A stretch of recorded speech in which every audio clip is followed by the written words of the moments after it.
મિત્ર એવો શોધવો કે જે ઢાળ સરીખો હોય, સુખમાં પાછળ પડી રહીને દુઃખમાં આગળ હોય.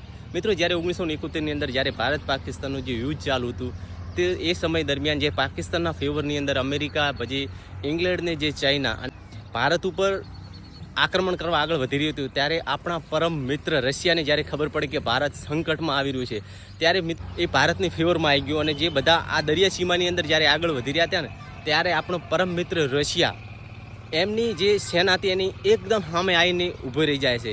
તો મિત્રો, આ એક પરમ મિત્ર કહેવાય કે જ્યારે દુઃખના સમયની અંદર ભારતની સાથે આવી અને દુનિયાની હાથે બાદ ભીડે છે. રશિયાએ કીધું કે તમે અહીંયાથી સહેજ પણ આગળ કદમ વધારશો તો અમે એવું માની લેશું કે આ હુમલો ભારત ઉપર નહીં, રશિયા ઉપર થઈ રહ્યો છે. મિત્રો, ત્યાંથી કરીને અમેરિકાને જે નેટો કન્ટ્રી ચાઇના ત્યાંથી આગળ નથી વધતા અને ભારતને પૂરી છૂટ આલે છે. હવે તમે તાર પાકિસ્તાનને જેવું ધોવું હોય એવું ધો. હમણાં મિત્રો, જ્યારે પાકિસ્તાનને ડ્રોન અને મિસાઇલથી એક સામૂહિક હુમલો કર્યો ને, ત્યારે ભારતનું પ્રોટેક્શન જે આપણું બ્રહ્માસ્ત્ર કહેવાય ને, રશિયાનું બનાવેલ S-400, મિત્રો એમની જે એકથી બધા પ્રયાસોને નિષ્ફળ બનાવી દીધા.